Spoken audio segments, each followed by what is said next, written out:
उपलब्धिहरूको संक्षिप्त विवरण समावेश गरिएको लघु पुस्तिका वितरणको कार्यक्रम रहेको छ। भर्खरै नेपाली सेनाको हेलिकप्टरबाट गणतन्त्र दिवस 2080 अङ्कित ब्यानर प्रदर्शन र पुष्पवृष्टि भएको छ। मैदान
राष्ट्रपति सलामी पंच।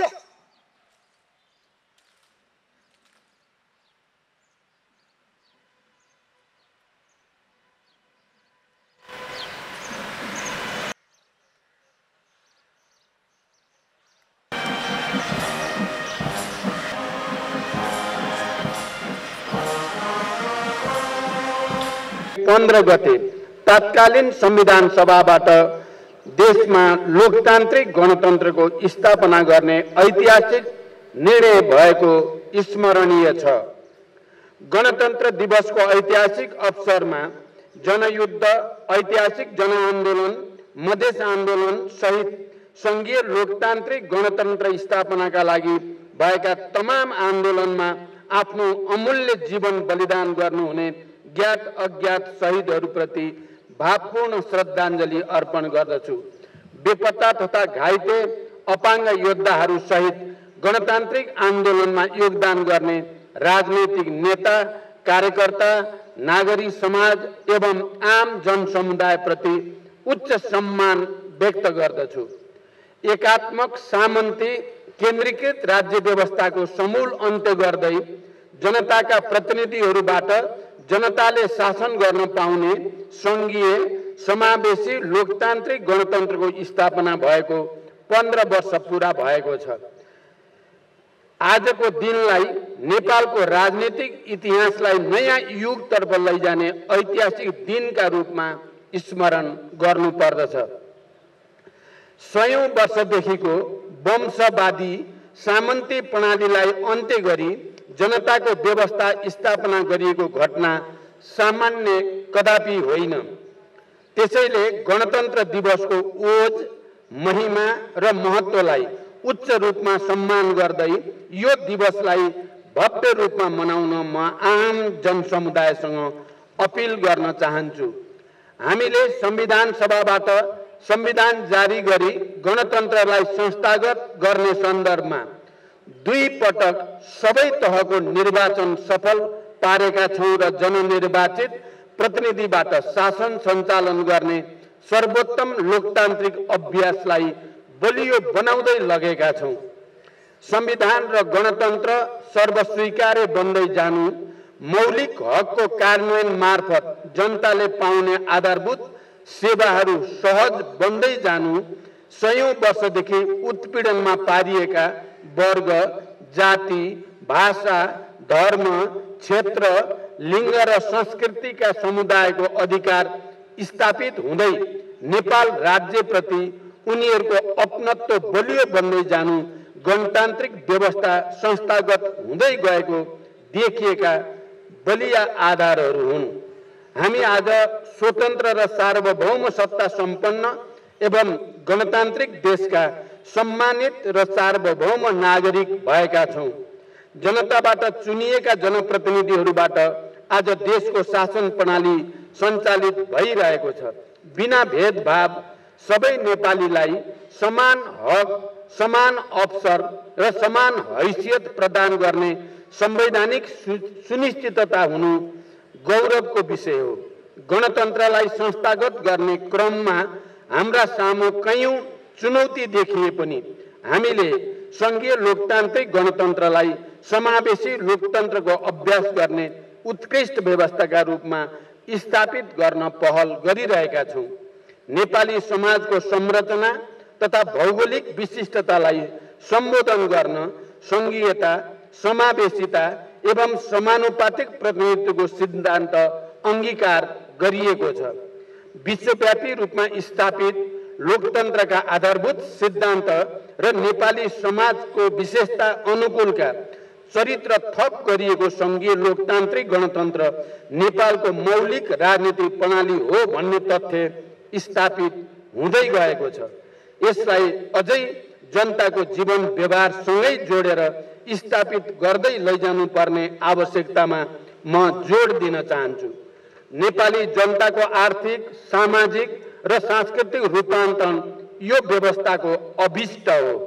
संविधान र व्यवस्था अनुरूप सञ्चालित सरकार लगायत सबै पक्षको ध्यान अब गणतान्त्रिक व्यवस्थाका अभिष्ट पूरा गर्नतिर केन्द्रित हुनुपर्दछ र हुँदै पनि गएका छन्।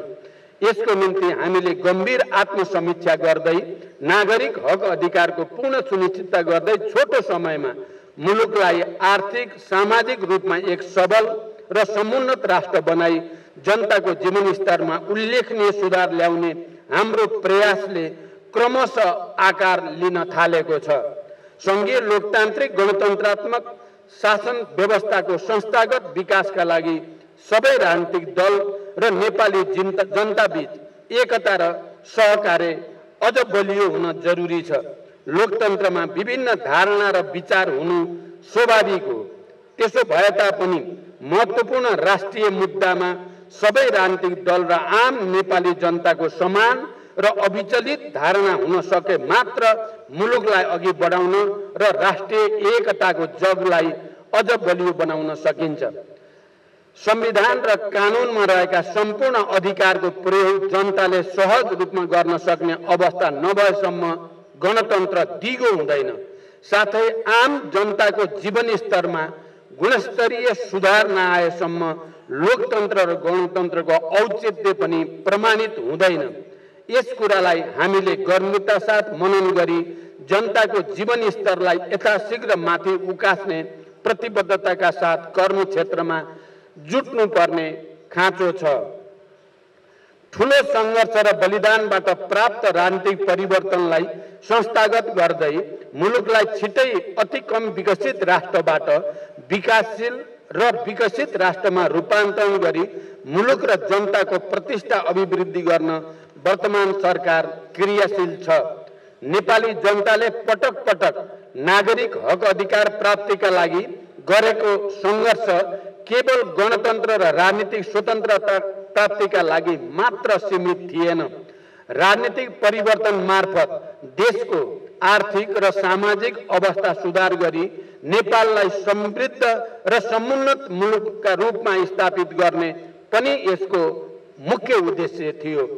अत राजनीतिक परिवर्तनले जहिलेसम्म जनताको जीवनस्तरमा सुधार ल्याउने काममा योगदान गर्दैन, मुलुकको राष्ट्रिय स्वाधीनता र स्वाभिमानलाई संरक्षण र सम्वर्धन गर्ने काम गर्दैन, त्यो परिवर्तन अधुरै रहन्छ।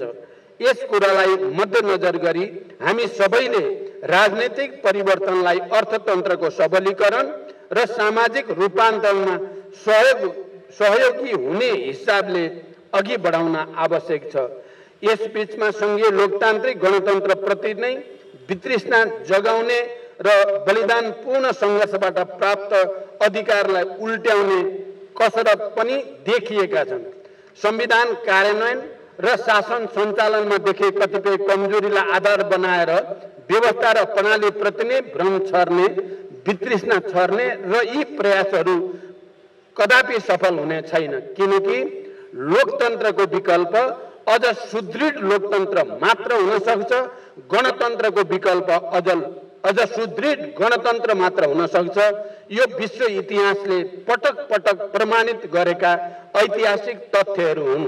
त्यसैले हामी संविधानले निर्दिष्ट गरे अनुरूप समाजवाद उन्मुख आत्मनिर्भर अर्थतन्त्रको निर्माण गर्दै सुशासन सहितको राज्य सञ्चालनका पक्षमा दृढतापूर्वक उभिन जरुरी छ। सुशासन र सामाजिक न्याय सहितको समृद्ध नेपालका लागि फेरि राष्ट्रिय एकताको खाँचो रहेको तथ्यलाई गम्भीरतापूर्वक लिन म सबैमा अपिल गर्दछु। अन्त्यमा गणतन्त्र स्थापना र नागरिक अधिकार प्राप्तिका लागि विभिन्न समयमा भएका राजनीतिक आन्दोलनका क्रममा ज्यानको आहुति दिने महान शहीदहरू, अग्रज राजनेता र राजनीतिक कार्यकर्ताहरू, बुद्धिजीवी, नागरिक समाजका अगुवाहरू, लोकतन्त्र र गणतन्त्रप्रति आस्थावान सबैमा सम्मान व्यक्त गर्दै आजको दिवसले शहीदहरूले देखाएको सत्य र न्यायको मार्गमा हिँड्न तथा उहाँहरूले देखेको सुन्दर, समृद्ध र समतामूलक नेपाल निर्माणको सपनालाई साकार पार्न हामी सबैलाई प्रेरणा प्रदान गरोस् भन्ने कामनाका साथ पुनः गणतन्त्र दिवसको हार्दिक शुभकामना व्यक्त गर्दछु। धन्यवाद। गणतन्त्र दिवस मूल समारोह समितिका अध्यक्ष सम्माननीय प्रधानमन्त्री पुष्प